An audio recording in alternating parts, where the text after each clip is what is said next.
Hey everyone, welcome to the 100th episode of the Art to Life podcast. I cannot believe this is here.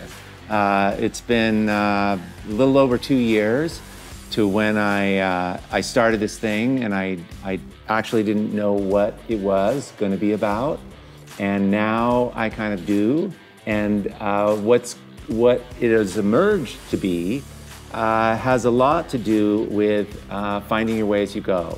And all the guests, all the authors, all the visionaries, thought leaders, amazing people who have been part of this conversation for the past couple of years have really taken this in a direction which I think is so interesting and so fun and so cool.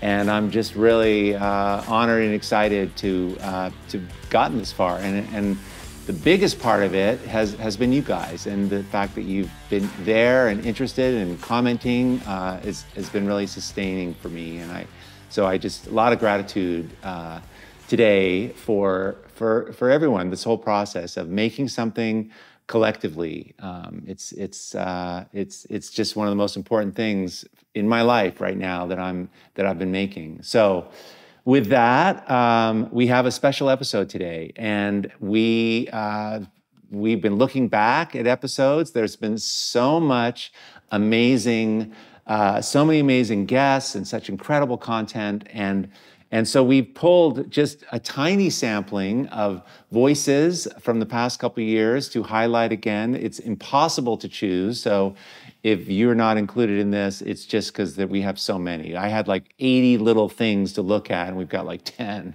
And I thought it'd be so fun to have someone along with this who's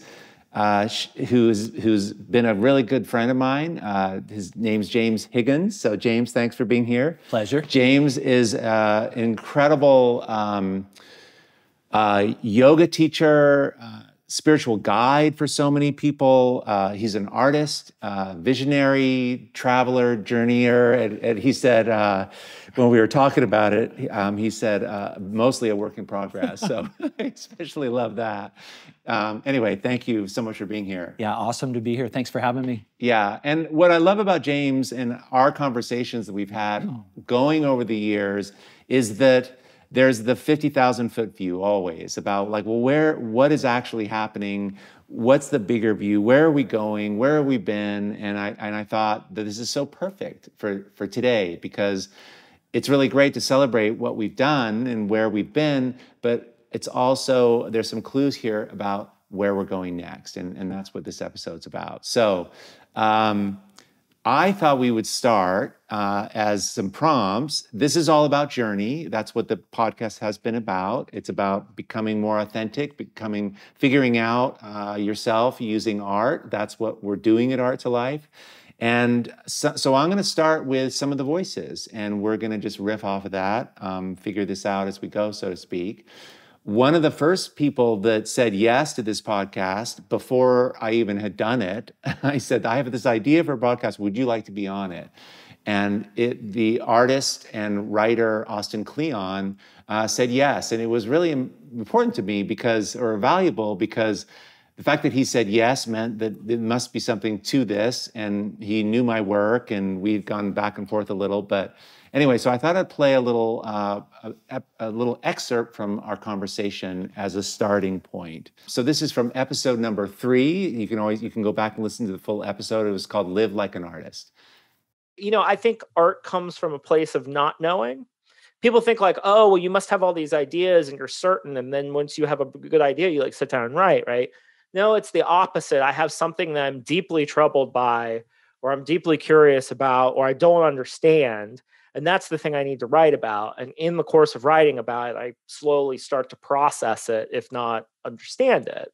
And I think the artist does the same thing too. There's something that bothers the artist, or something that intrigues the artist, or something that they're just not sure about. You know, there's ambiguity there. Right. And a lot of the really good work comes from like not knowing for sure what you think or where you stand. And the art is the exploration of that. What I love about that is that that you're making art from the unknown place, really, is what he's saying. which is so cool. Yeah, and that he's seeking resolution. That's Yeah. what came to me, like, we're all seeking resolution. We're all seeking to get through whatever it is that we have to, whatever takes shape through that process. It can be very uncomfortable, but it's so nice to, forge what it is within you to get through that and get to the other side. Yeah. Right? And we think, it's so easy to think of art as the artifact, the thing that we're making, and that's the thing. But I love this reframe that, because there's so much uncertainty with making art. And now, if you think of it this way, that's what you do with uncertainty. You put it in a process, you put it in a creative process to figure it out, to understand it better. It's actionable right away. Accessible. Yeah. I'm thinking about folks you work with who are working through things. They might not be doing it with art, but they're doing it in a yoga practice, or they're doing it, speak to that a little bit of just, often it's something of an unrest that is present for somebody. Yeah. And then that's the entrance. Yeah, like a thorn in the side. Like I was thinking in that aspect, it's like, there's something not quite right here, and that you got to kind of throw down and put some skin in the game and get involved.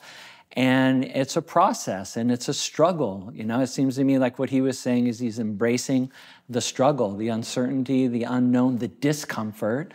And it just seems to me like when people show up and they take that on methodically, step by step, part by part, piece by piece, they go through this complete sort of transformation adventure to get to the other side of the work, then they just feel more themselves. And then there will be undoubtedly the next thing. But it's definitely, and we were talking about this earlier, like the beginning part is the thorn, the middle part is methodical, step by step, and there's a resolution, a completion of it.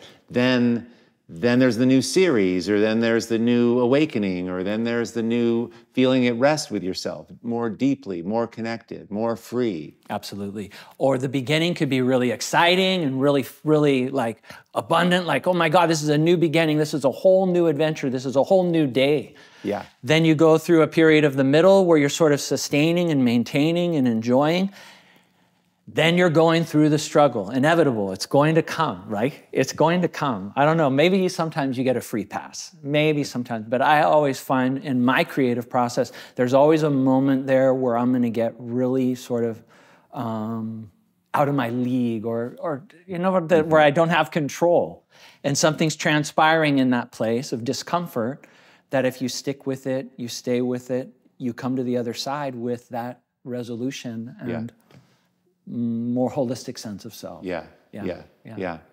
And in a practice, in a yoga practice where you're showing up, that's it. It's called a practice because you just come to it, and then you come to it again, and then you come to it again. I love the idea that you just come to it, and then it changes, but all you got to do is keep coming, just showing up in a methodical way. Yeah, and I was thinking before coming here about a concept which is like, you have to be all in.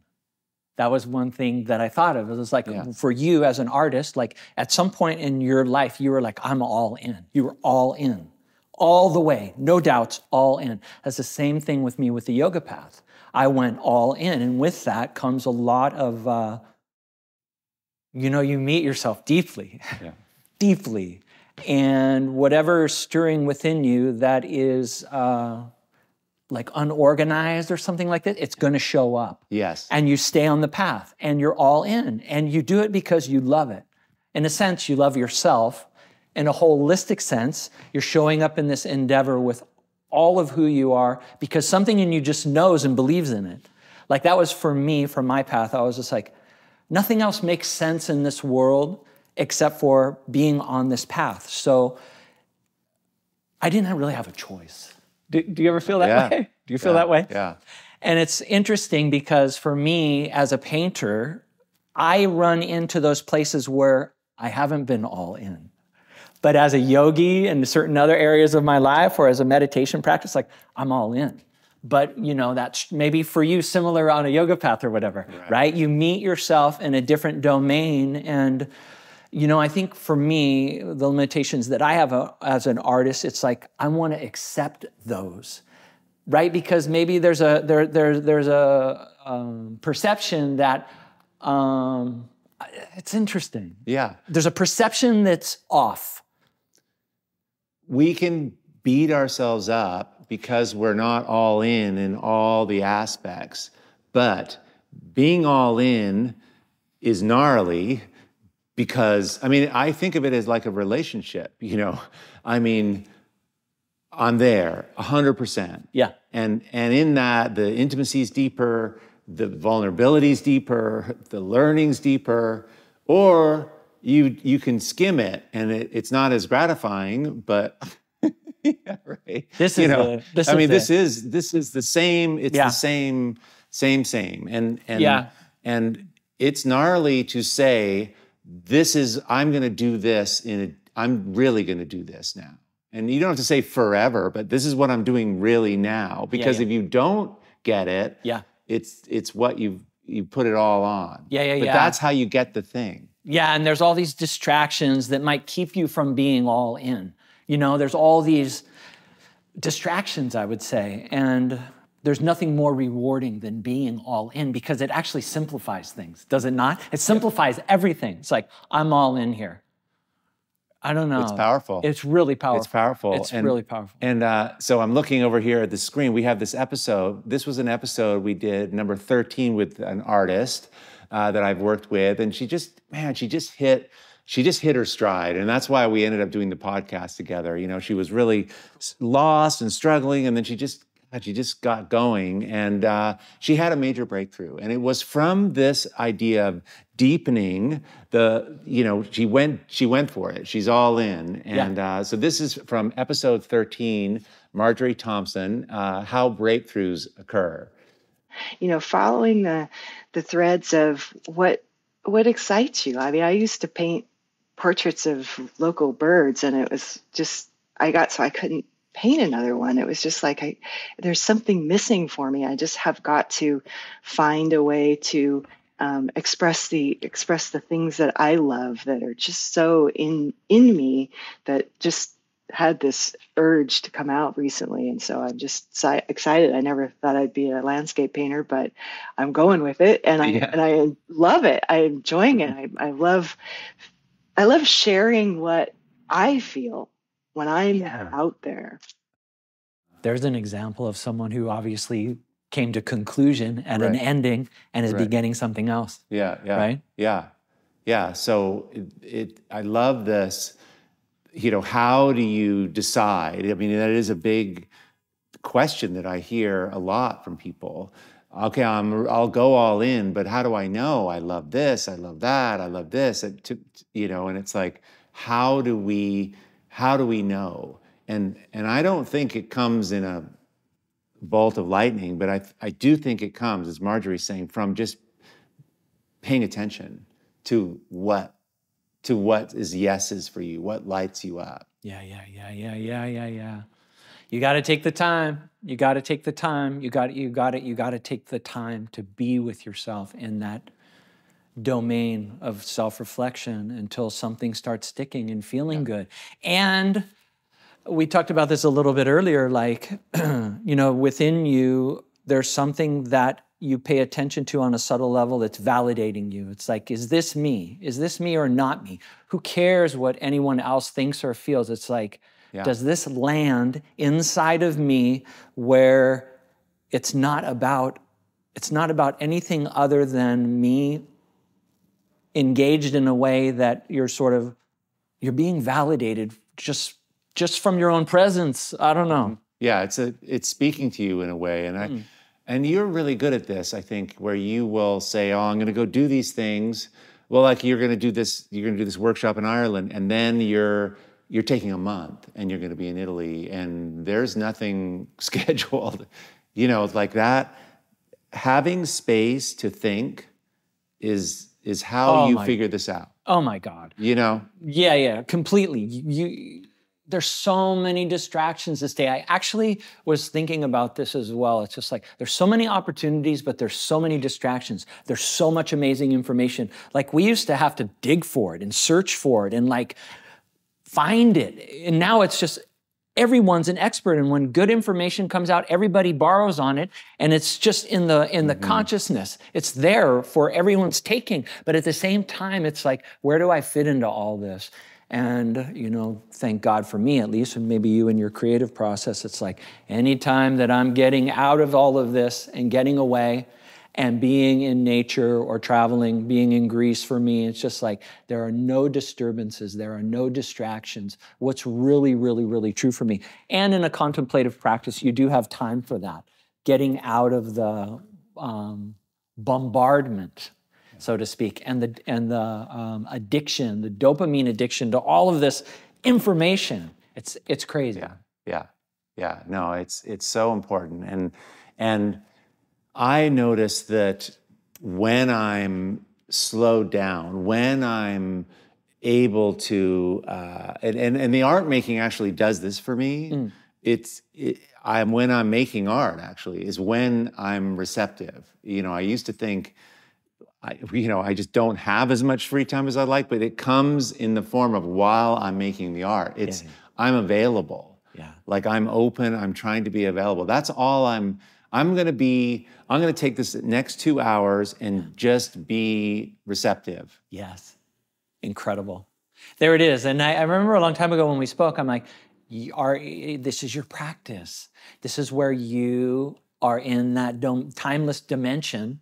Yeah. When you're feeling closest to home, so to speak. Maybe? Yeah, totally. Close to home. So I interviewed Rob Zott, who's an amazing painter. He's based, I believe he's in LA now. Maybe he's in New York and LA.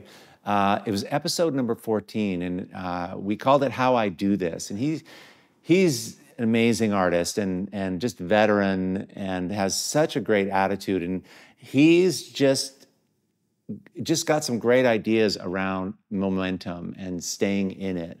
So here's an excerpt that I pulled this morning from just the great, you got to go hear the whole episode, you guys, it's episode 14, but here's a little piece of it.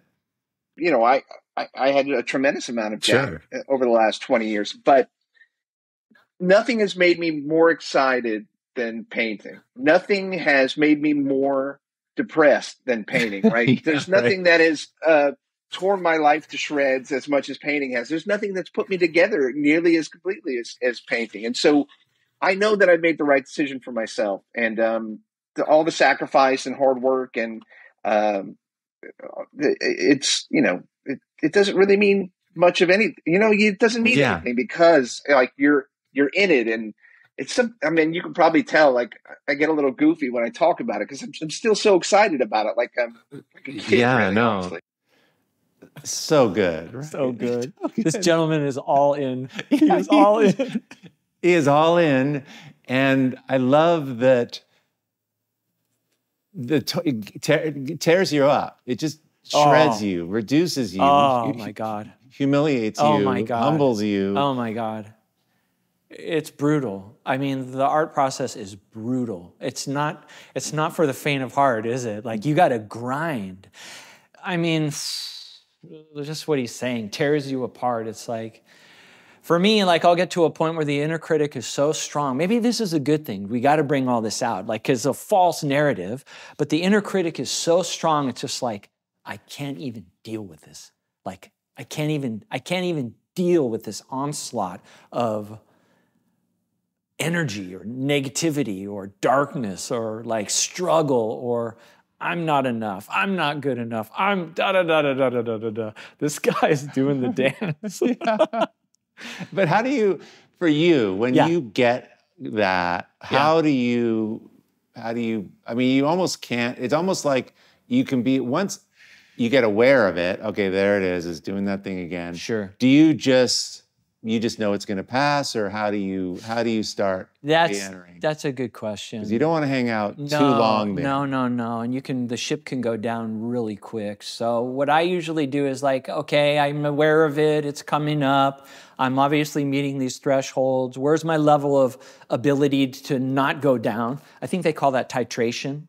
Like even therapists talk about that. Like you can go into this shadowy realm, but don't fall down it. Like how far is far enough to discuss these topics that you don't become dysregulated. You lose your sense of self. And sometimes you fall off that cliff and it's difficult to climb your way back. And for me, it's a daily thing to keep my nervous system in, a parasympathetic state. Yes. From awakening, I know that I have to organize myself that way to show up as my best self. Like I realized that a long time ago. Like if I put in the time to address this being with attention, awareness, care, gotta have care, good things are gonna happen. And the process that Rob's talking about is involves all of that, and it is so. It's like you just love it, It's like what a way to live. I mean, there's a risk there, right? It's like walking near the edge. That's what makes it so worthwhile. That you really feel like this is a life lived well. I'm going close to the edges of things. Sometimes fall off, sometimes I don't, and then what was an edge becomes easy terrain. Yeah.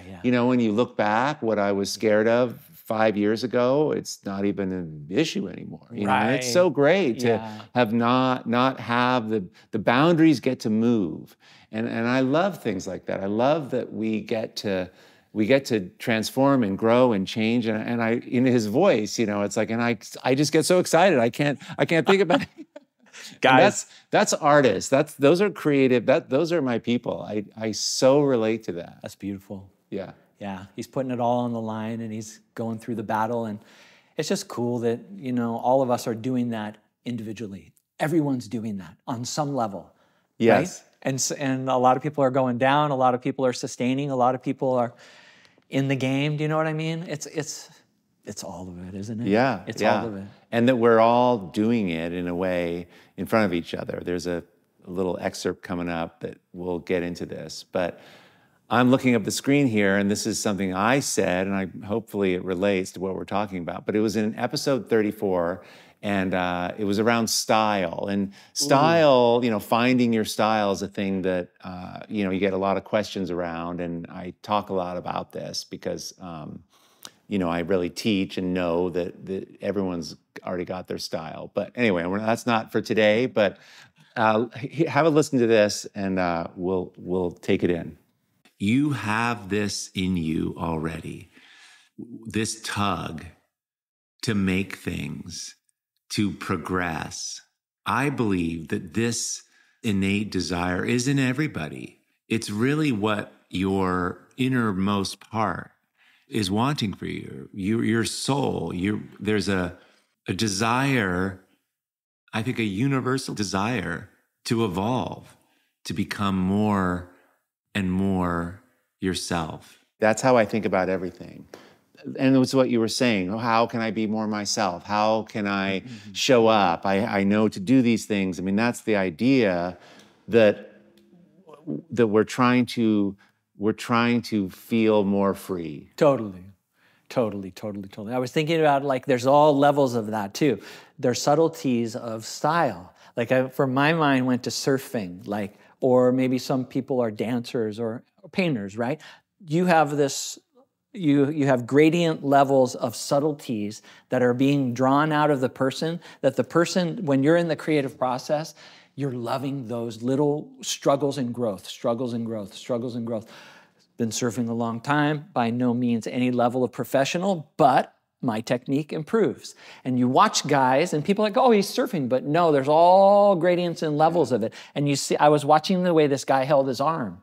this guy Cam Richards. He's a goofy foot, really, really crazy good surfer. But just the way that he held his arm, now I'm like watching all the guys. How are they holding their arms, or how are they doing this or that? How are they expressing themselves and maneuvering themselves? And at the same way, like, how can I make those little steps of growth, little steps of growth, little steps of growth? And those are very rewarding because you become better and better at your craft. And I think, I don't know, it's just a wider range of self-expression.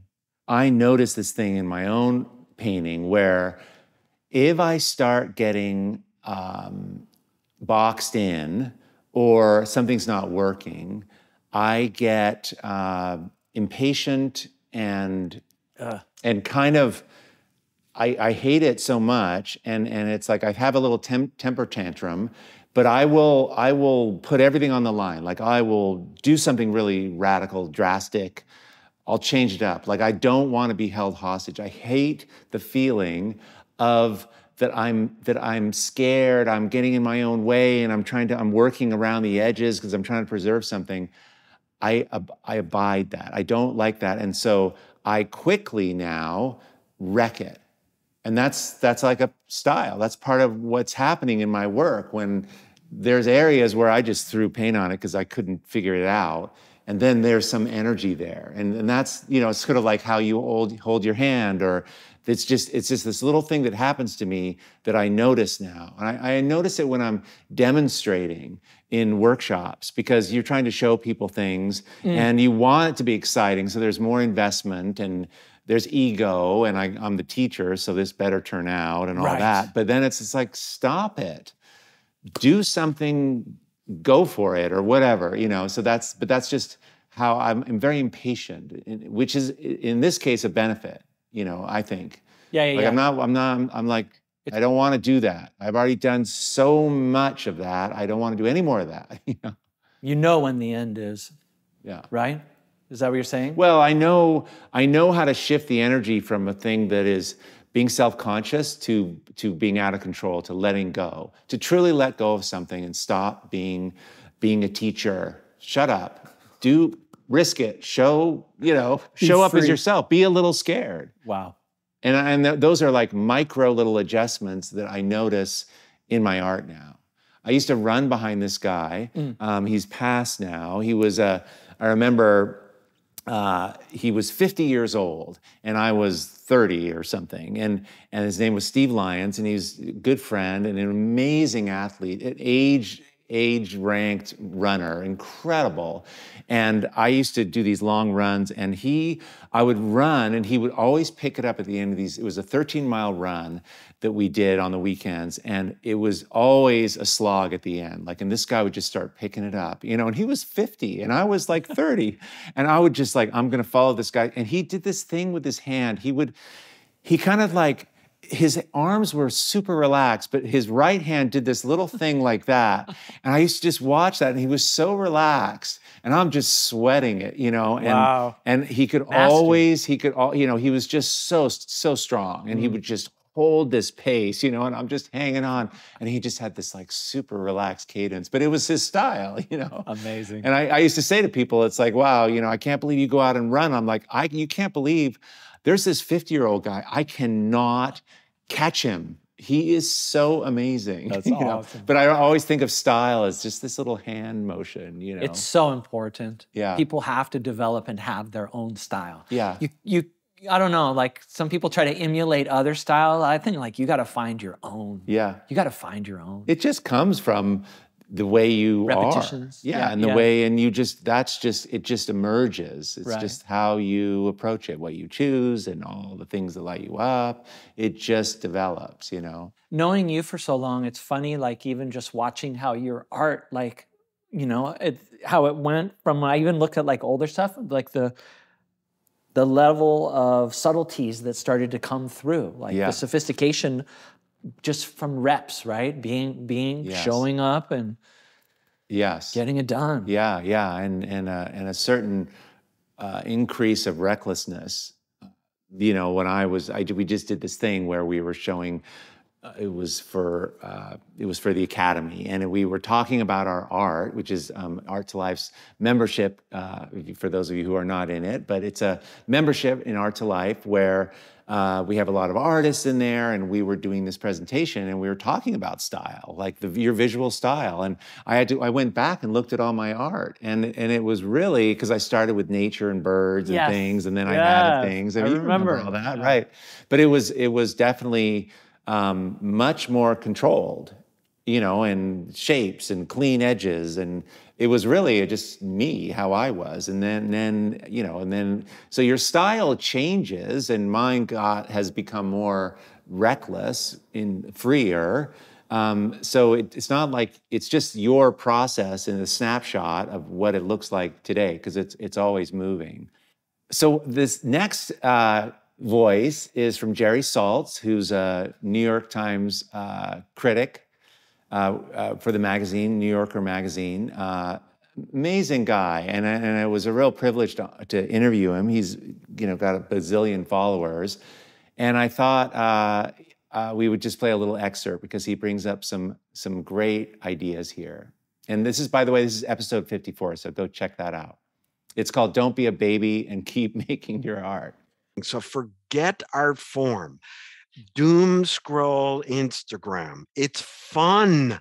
And after 45 minutes to an hour and a half, I'll give you in the morning, you big babies, put the goddamn thing down, get to work, make bad art for me. We're all dancing naked in public. We're all learning on the job in front of each other. Not everything we make is great. My advice, and I've written this, is finish the damn thing. So really great. And what I love about Jerry is his acknowledgement of, like, go look at people's work. You're going to do it anyway. Go doom scroll. Yeah, right. see everyone that's more successful. Do it. You can't resist it. Don't think that it's not healthy for you, but have fun. But limit it. Give yourself 45 minutes, hour and a half tops, and then get to work. You better set a timer, because you can go, it's a rodeo, there's so much information. It's just a bombardment. I don't know. And the level of what people are doing. And I was talking to my really good buddy Grant, and we were talking about how when we grew up, we would go mountain biking or we would go skiing, but we didn't have the thing in our pocket that showed us what expert level looked like. And I think for a lot of young people now too, like, they're such experts all the time, and it's right in our faces, and it kind of makes it hard, But there's a weird thing about that. Like, you can portray yourself as an expert in any clip because you can just distill other people's information. It's easy to borrow on the surface. You can gain access to it. I don't know, like, when it really comes down to it, who's throwing down? You know what I mean? Yeah. Like, and you gotta, I don't know. Well, you gotta grind. It's just, when you see people who are making impressive things, I think it can be, or pulling off amazing stunts or mountain biking, it can make you stay on the couch. Do you know what I mean? It's like, why bother? They've already got it covered. Yeah, I'm just going to watch. Yeah, like in a way, that's the dark side, of course, but that's the dark side. Yeah. Well, we can't compare ourselves, or we're doomed. That's worse than doom scrolling, comparing yourself to all that. As he said, you're having entertainment, have a laugh, have fun, but finish the damn thing. I get what he's saying. Yeah. Just like, okay, check all that out, have a giggle, don't take it too personally, and then do your thing. Like, get it done, Finish the damn thing. That's interesting to me, Well, and it relates to this idea of beginning, middle, and end, that there's something that happens, and I think this is why creativity and making things is so transformative. There's something about starting something as an idea or trying something, and then actually, now I'm doing this thing that I was really scared of, now I'm doing it, and then finishing it. And how then you can look at that sequence And there's a lot of information in there for you for what you're going to do next, or like what happened. But it kind of falls short if you don't finish it. And finishing is a challenge for a lot of people, because it means this is as good as I could, I'm done. This is as good as I could do. I judge it now, is the subtext, and that's scary. That does sound scary, especially as, I don't know, a painter. I don't know that I ever feel that. Like, oftentimes, like, if I'm going somewhere or doing something, I know it's finished. It's finished. We're done now. We'll finish this talk. We'll be done. But for me, there's always that, I'm staring at things and looking at things, but what if, like, come on, like, I don't know. Or an author would be, okay, I'm finished. I wrote that book. What's next? As a painting, I don't know. For me, I'm not there yet as far as painting goes. Well, I think it's you look at what you've made, and there's a substantial amount of something, and there's more energy in starting a new thing sometimes than beating this thing. And so you can say, clear, I'm good. Like, I feel like I took terrain. I got enough. That's sort of how I see it now more. I don't even know if I'm the right person to judge whether this thing is, if it goes to the gallery, the ugly ones are the ones that sell. How do you figure it out? There's a completion there. Oh, well, now somebody bought this thing and it's done. It's like in someone's house. It's clearly done, that they live with it. It doesn't live here. And now I got these unfinished things here and I'm going to make them. So I think for me now, it's just around this idea that the energy to start something new is greater than staying on this now. And I kind of clean things up and do the dishes and okay, let's have another dinner party. That makes sense. Yeah. That makes a lot of sense. So Jerry had a second one here. Let's listen to the second one, because I couldn't decide. And he's so fun. But I'm sorry, you have to show up. You are the only and the best representative on earth of your shamanic magic. Art is using us to reproduce itself. You have to get out of the way. I just had to include that. I love this idea that art is using us. It has an intelligence, a universal intelligence, and it's using me, it's using you to create itself. Incredible. The ego is completely out of the way, and the creative process is just flowing, just like all of life is flowing right now, only right now. That's someone who's totally tapped into the truth. Yeah. Right? They're in the river of life. Yeah. Being expressed through them. Yes. It's beautiful. Yeah, it's great. It's a great idea. Beautiful. So this year was especially wonderful because a good friend of mine, Ivy Ross, and Susan Magsamen produced a book called Your Brain on Art. And it was just a delight to, I was included in the book, but we had lots of conversations around it. And this book, you guys, if you haven't read it or gotten it yet, it's called Your Brain on Art. It's about the neuroaesthetics in creativity and all the research around everything we're talking about, but it's the science behind this. So I had him on the podcast. It was episode number 74, and we called it, the title of the book, Your Brain on Art. So have a listen here, because this was a particularly highlight of the year for me.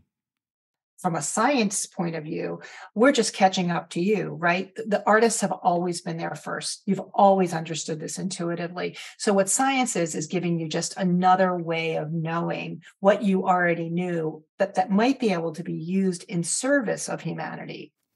That's cool.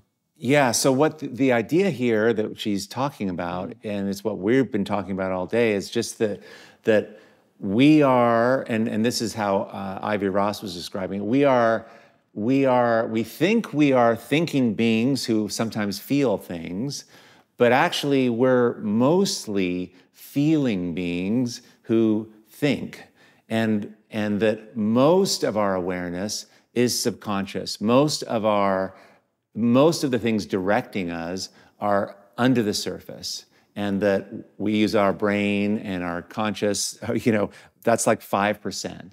And And this is something that as we walk around the planet, we're not really aware of. And now science is teaching us this, reminding us this. This is what we intuit. This is what we feel. This is what we're using to make art. Yeah. It's funny, all these people are finally catching up to what was already true in humanity. You know, they're proving it in a way that maybe like the brain can understand, but intuitively, we already know these things. We can sense and feel them and see them and understand them. Like we're registering, we know. Yes. We already know. Yes, and having an awareness, being able to listen to that, is what gives us the information which says yes, which says no, and that the answers often are not thought. They're not, you can't think your way through. You can just feel it. I mean, I love those situations where, I mean, I really relied on this as a kid. I mean, I remember I could just feel a situation and I would just have to leave that and the police would come, or in a workshop, I can feel the energy of somebody when they're struggling. And even if they're not saying anything, you can just feel it. Oh my God. Well, there's a thing like they say, like even in Buddhism, like one like realized being can like show up and like affect 10,000. I'm paraphrasing, you know? One person can walk into a room and light the entire room up on a subconscious level. One person, sociopath, narcissist, can subconsciously pull everyone down. Yes. Same sort of thing. Yes. It's energy. Yeah, and let's dive into this a little bit. I mean, this is what this book's about. It's about that energy. It's about that frequency. It's about the field that's out there. Yeah. Beautiful. Yeah, it really is. And it's like when you feel you're in it. Yeah. You know, you were saying, oh, I show up and I'm like the best version of myself. That's kind of what that means. Totally. Like, you're just in it, and it's receptive, and I experience that. It's very social in a way. Like I recognize other people, things are happening, there's a flow state going on. Yeah, that's a good feeling. Yeah. Everyone's clicking, everyone's on the same page, everyone's having a good time. And you do this, I know, I've been there in your workshops, in your yoga workshops, and talk about that a little bit. Like, how do you get that vibe going? You know? Well, first you have to have access to it in yourself. First of all, you got to come in there feeling it. Yeah, you already have to know what it is and how to you're almost like a tour guide. You already know what it is and where you're going because you visited this territory, and you just slowly bring people along for the ride. And slowly it seems like the strongest resonance, if it's holding that frequency and people are receptive to it, they'll fall into it. They'll fall into it. They'll fall into it. And sometimes the ego holds on real tight, but there's some stragglers, and then suddenly boom, they click on. And then just people have a lot of deep, deep love in the end, love for themselves, love for life, love for synthesizing. I don't know. Yes, and it is a move towards love, and it sounds it doesn't. But it is truly what is the subtext of this whole conversation. It's self-love, it's openness, it's feeling worthy enough to make something, to share something. Yeah. I find it really interesting when I'm doing workshops, and I know I can tell the way you're describing it, where the folks that are, you could tell, okay, here's the group. And then as a facilitator, I'm super aware of this, and I've done so many workshops where, here's all the people, and some kind of know each other, but most don't, so it's the whole thing. And there's definitely people this person's gonna holding on. This is gonna be the last one to go. Yeah. But often those folks, once they click in, and it's surprising what will do it. Yeah. But then they are almost then the whole group can go. They'll release the dam. Totally. They're a person, their energy, it holds back. So it's really important to get the whole thing going. Yeah. I think on that subconscious level, there's, we're holding on, or we're trying to control. We haven't quite surrendered yet, Yes. And suddenly you slide and you fall in line, and you're like, oh, thank God. Yes.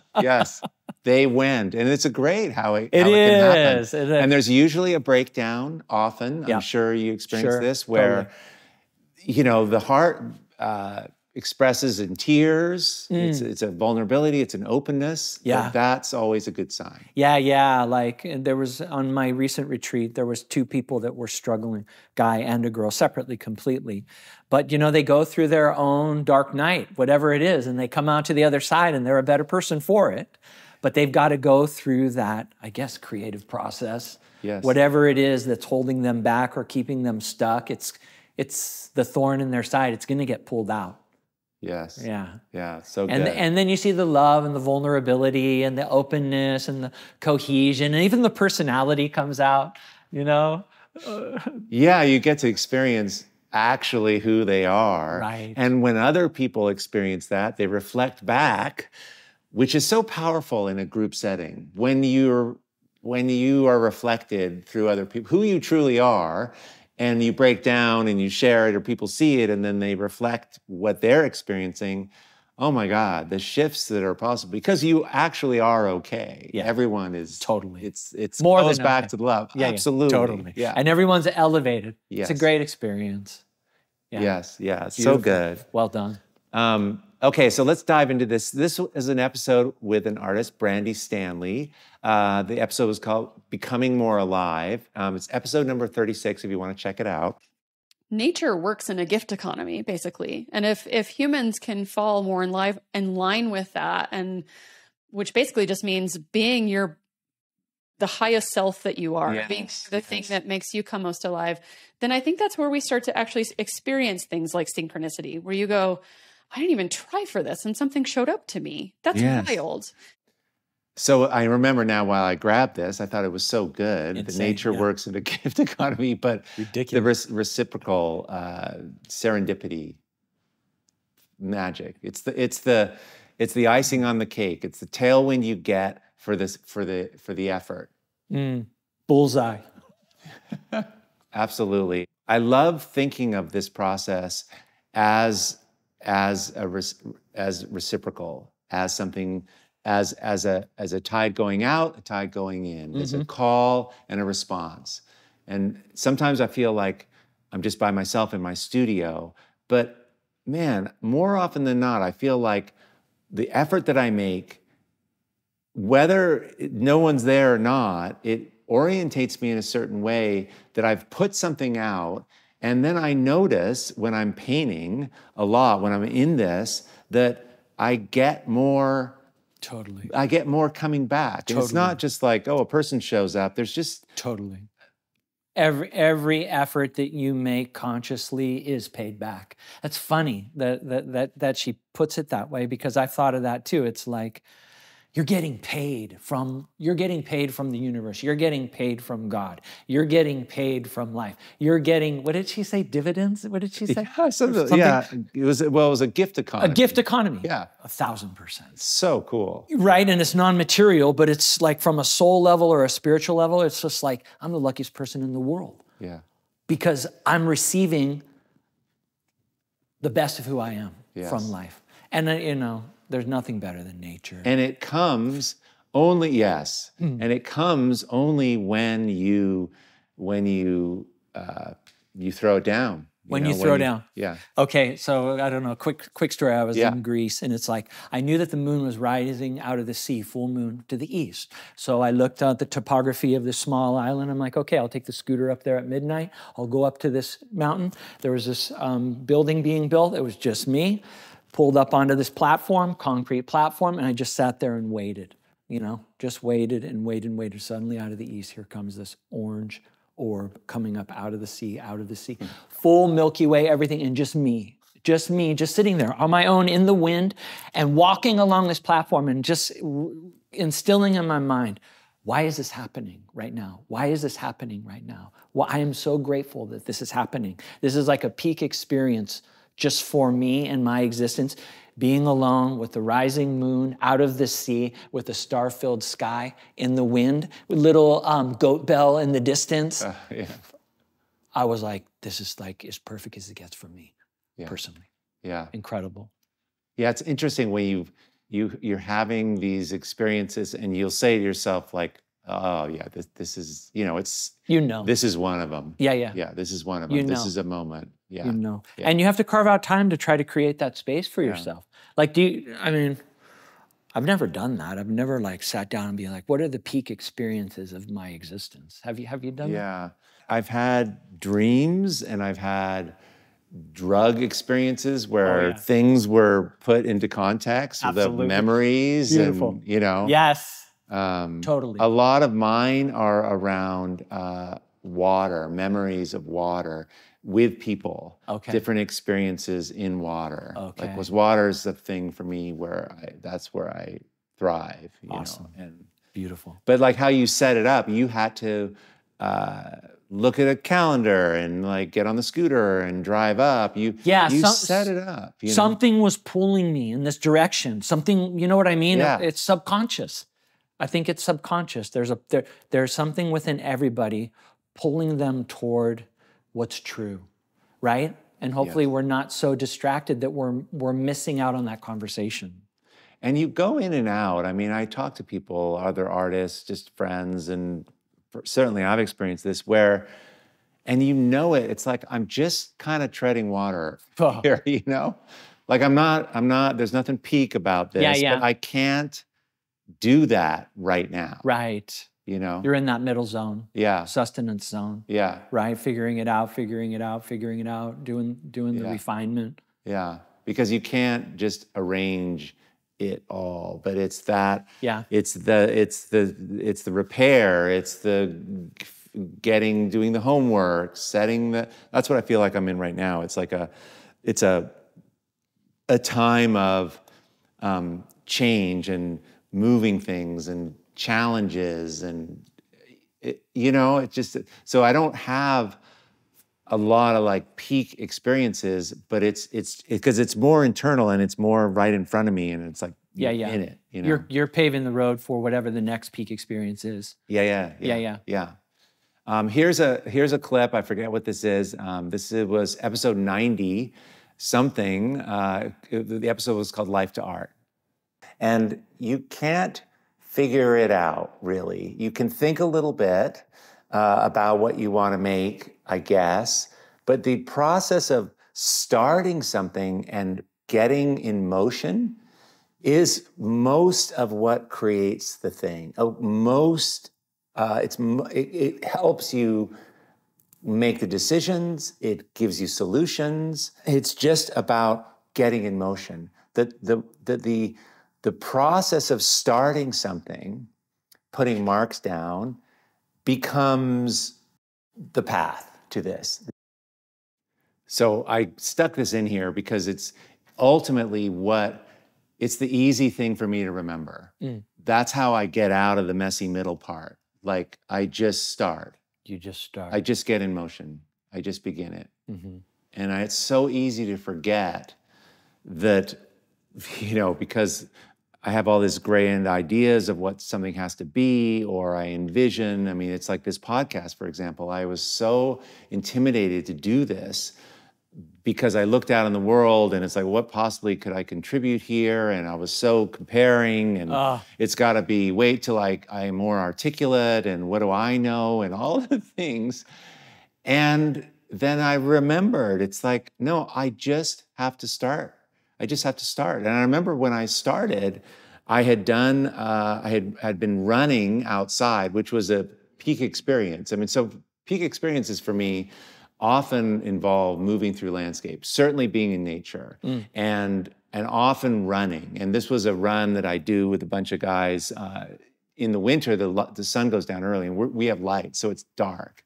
And we're on these mountain tops and ridges, and it's pretty intense. Like, we're running hard in a group of people. And sometimes when the moon's up, you can turn the light off. So you're just flying full moon on trails. Wow. And you've been running for an hour and you're just in it. And I remember, and you come out of this and it's like 9 o'clock at night and you haven't eaten dinner and you feel like you would think you would just be hungry and you need to go to bed, but not at all. Like, I'm so high. I have so much energy, and I drove to the studio, and I'm like, I'm going to start this podcast, and I just filmed. I just recorded the first episode. I'm like, I'm just doing it. Have you recollected this ever before? Or no. Right and it's whatever. It's the very first episode number 1. Wow, beautiful. But I was connected to what it was that I wanted to talk about, That's or I had a awesome. sense of it. Everything we're talking about here is what I was needing to work on, and I think of value and of interest to people, but I had a sense of it just from like, how is it that I have all this juice and all this energy around this? This is what I need to just talk about. So that's where it started. Beautiful. I've been helped by a lot of people, and one of the people that has helped me the most is a psychologist. His name's Rick Scott. We did an episode together, episode number 80, and it was called How to Move Towards Authenticity.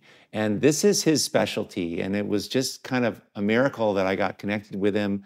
I've learned so much from him, but have a listen to this because I think it really, ultimately, that's what we're moving towards, towards who we actually are. And I love the way he talks about it. I think creativity is risky for people. Yeah. It's it's easier to do the softer thing. I mean, Joseph Campbell's stuff.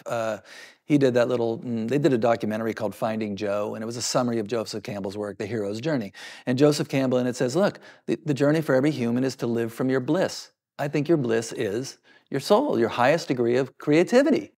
This was him describing it as bliss, he connected, for me, what I learned is he connected authenticity to creativity, which I never really kind of thought about it. Like, the act of creativity is authenticity, and I love that. And what he's saying about operating from your highest bliss, it is yourself. It is your home. It is ground zero. And I love that as well, because the way that I believe what he's saying is this comes very back to the very essence of your being childlike. That's what I feel.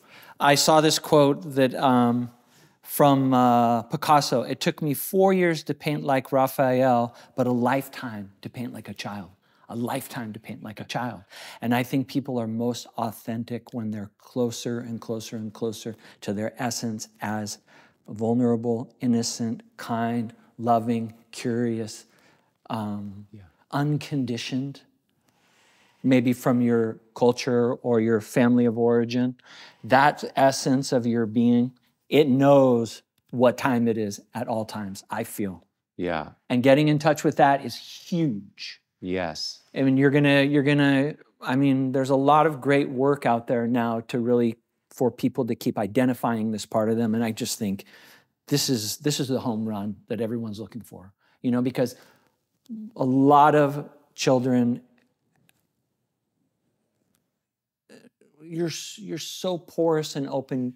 You can close down certain aspects of yourself because you get hurt and you try to mold yourself to fit into society or your peer group or whatever, and you're just getting further and further and further away from yourself. At least with the creative process, you're starting to get back in touch with that. Definitely with the meditative process, you're getting back in touch with that. And I think, a kid celebrating on the playground or what have you, like, that's the bliss that I think. Yeah, and it's great because we haven't really talked about that this idea of play and how it invites in your intuition because you don't have a plan. You're just curious and you're in wonder and moving around, and that's what makes this so. I was visiting my I guess she would be my ex-wife's mom. I don't know whether that makes her my stepmom or what, grandmother, my daughter's grandmother. She's so sweet, and her name's Adele, and we were visiting with her, and she's in a kind of a care place, and I brought some art supplies, and And it was more to just like, we had a piece of paper and my daughter was with me and I was sharing these new materials, these really cool watercolor materials. And I was saying, yeah, check this out and just try this. And her name's Adele, and she used to do art, you know, and she's like, oh, no, I don't want to do it. And I was like, yeah, but just try this, just play this. And Hannah, my daughter's, we're just talking and doodling. Yeah. You know, and so Noah here, and I loaded up the paintbrush and I gave it to Adele, you know, and she kind of starts doing it, but she gets kind of interested. And she goes, well, I feel very self-conscious. And I'm like, yeah, but we're just playing. And she so got into it, you know, and it was such a great little afternoon. We spent about an hour all working on this picture, playing. Awesome. And whenever the issue of like, well, I'm not very good, it's like, yeah, but we're just playing here. And ultimately, I love that. I think that's the way in for all of us, that we get to play. And when we play, we're ourselves. Yeah. And when we're ourselves, we end up making something that is worthwhile. Yeah. We can just enjoy ourselves and be free. That's beautiful. Totally. He said something else here. So I have a second clip. I can't totally remember. Why don't let's listen to the second thing Rick said. Be different. Right. Be different where you are. You know, change that. Mm-hmm. And you don't worry about changing horses, you know, or jobs, right. et cetera. This is an inside thing job. About art. And in order to transform, to expand, to grow, it's just the come from, and we can tweak that. And that's what I love, is like, you can teach someone a different way of thinking, and even though they have the same skills and color sense and the same materials, the work gets like 20% better overnight. So I stuck this in here because I think it's so good, that because I used to, like, Rick made it real simple for me. He's like, dude, all the possibilities for you are within your ability. Once you shift, once you change how you think, how you approach things, everything else changes outside of yourself. And that was, and it did. It changed my relationships. It changed Art to Life. It's changed what's possible for me. What a gift. And yeah. Oh my God. And you get to just start. It's what he said. It's an inside job. You can just start here, right here, right now. You don't need more money. Boom. You don't need a big studio. You don't need a new relationship. It's you. Do you know what that flip was from? Could you distill it in two things? Because the only thing I was thinking about when he was talking about the word that came up for me is shame. Shame is keeping the status quo, or the fear, or the for me to be myself, like to have the freedom to be myself. You know what I mean? Yes. Maybe that was stifled, or from your inner critic, or from externally. And it's like, hopefully you can blow the lid off that and just be really who you are, you know, and get through those internal obstacles, or external. Well, it certainly becomes easier if there aren't any contingencies outside of yourself I can't do this until this person changes, or until I have that, or I can't have the life that I want until I get this. And we set up things so it holds us back. And what he's talking about is like, okay, you got to just work on you, changing. It's an inside project. So change how, like, work on that. Like, okay, I'm not a good artist because my mom, you know, I was not the creative one. Well, yeah, that's real for people. Like everyone's got their packages of challenges. Distortions. You change that come from. So instead of coming from, I'm not very, I'm not a creative person, so I'm going to go through my life. I want to do art, but I'm not, from I can friggin' do this. And I got this. And it's actually true. And I read Your Brain on Art, and like we're all creative beings. We all have the same amount of creativity. I mean, this is what I know, that art is available for everyone. And this is what got me into this. And this is what's so interesting. And I just want to go around the world and tell everybody that this is why I'm here. Yeah. To remind people of what's possible. But so that's what he's talking about. So yeah, there's shame and there's the things that hold us back, but it's kind of helpful to realize that this is a lot easier. If it's just you can do something about it. we have a possibility to change if it's just us and we don't have to rely on, it's like what we were talking about earlier. You were saying how you're in this new iteration of your journey, how it's so not about the money and it's so much about the connection you're having with people, and and of course money and finances and is all there, but you want the quality. You want to keep moving toward the quality of these things, or the higher frequency of enjoyment, or yes, and that's the come from. That's your new kind of like double downing on that come from, which will change who shows up for these workshops, how you run them, across the board. Yeah.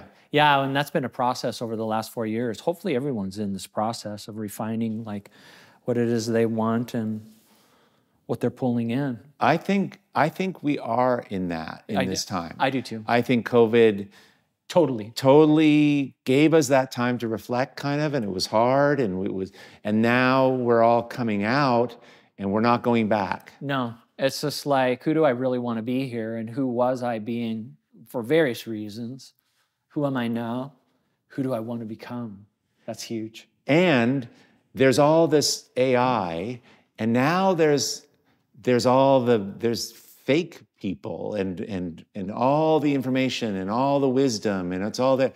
I think it's also kind of an existential double downing on being something worthwhile. I was in Poland, and it's funny, and I'm like just reflecting with these people, and I'm like, the world's changing fast. And, of course, this conversation's come up in the last 4 years wherever I've traveled, because people are all on the same page now, more on the same page. And it's like, yeah, it's changing really fast. Yeah, it's changing like, every month. And all of a sudden it's just like the conversation came down. No, it's actually changing really fast, like every week. No, it's actually changing really fast every day. This guy's like, no, it's changing fast every moment.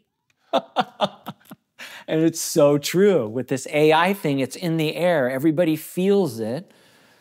It's just a huge time, in which for me personally, like I've got to keep carving out time with myself outside of all of it, because even one of those folks said, it's just like that time with yourself in an authentic way. There's nothing more precious or valuable than that, than anything I found in the external. There's nothing in the external world.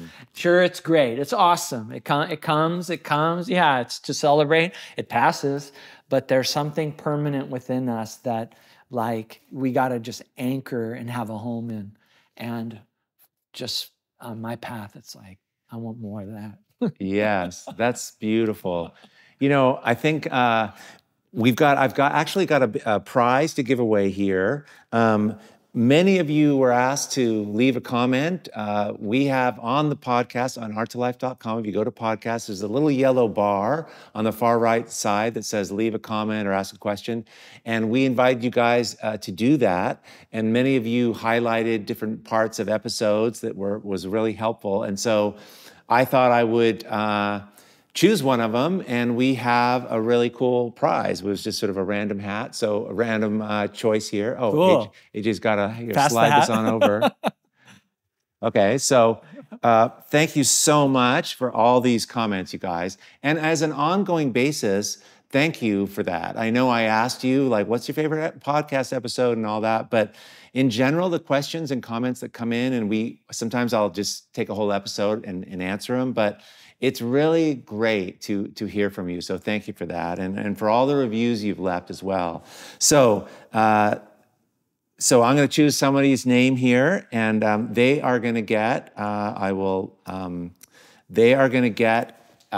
John Seed's new book called More Disruption, Representational Art in Flux. It's an amazing coffee table book. I was honored to write the introduction for it.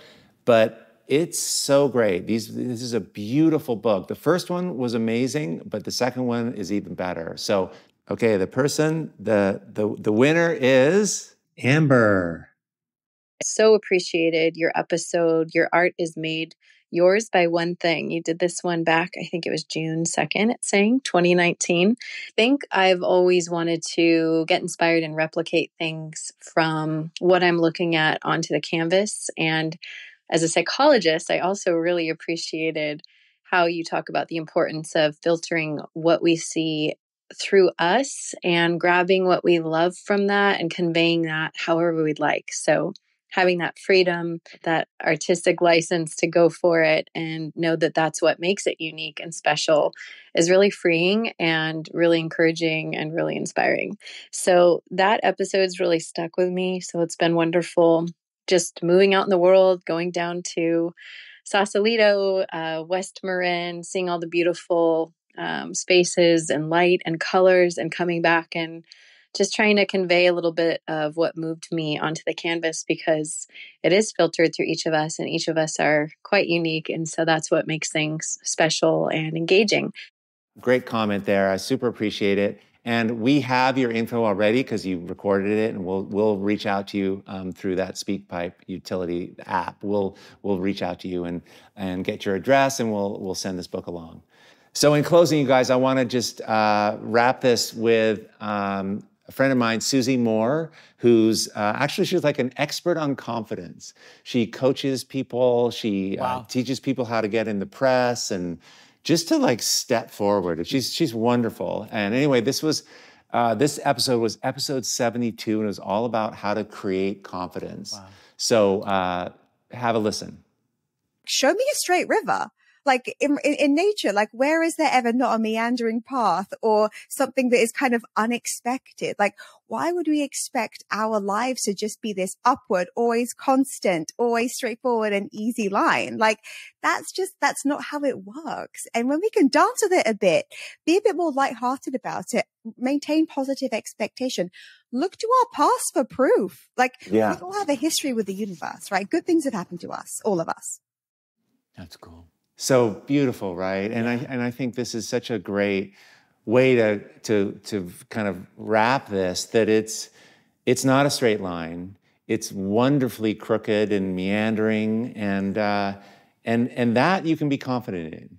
Absolutely. And I was just thinking, like, who's doing the reflecting here? Because if you're coming from your soul and your spirit, when you look through the whole path, it all makes perfect sense. It feels good. Of course, you've had struggles and challenges. Everybody else does too. You can sort of distill it all down and look in reflection. And without even having the word confidence, you have confidence just knowing in your soul, this is the way it is.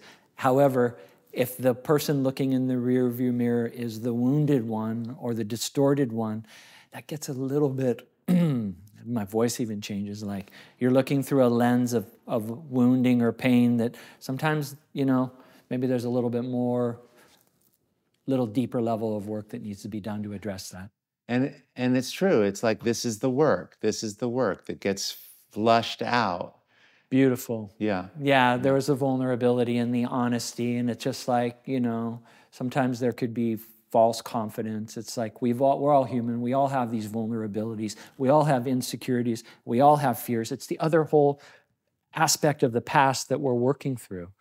You can rest in the fact that this is the process, that this is how you move forward, how you progress, starting when you're not sure, trying something even though you're not confident. Like, awesome. And that's how you find it. That's awesome. And that's how you grow. That's awesome. And that's how you arrive. And in many ways, that's how I got here, through the help of all the folks, you and all of you guys who have been listening, and all these brilliant people that are in this with us. And it's much better to do this with people. Absolutely.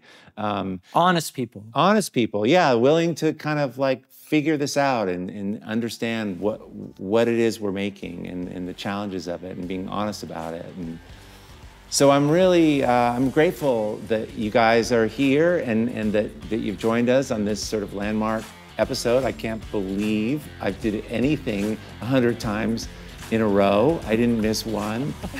I don't know if that's gonna happen all the way to 200, but I'm really excited. I'm gonna be double downing on what this has developed, how this has developed, and what it's gonna become. And I'm excited. I don't entirely know, of course, where this is going, but we'll be here together.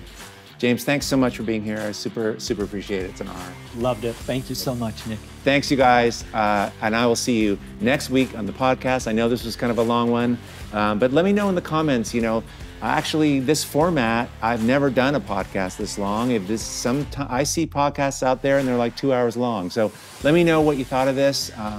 It was just a really delight to reflect back and hear all these amazing voices that we've all had the privilege of hearing. So you guys, thanks for being here, and I will see you real soon next week. Okay, bye everyone.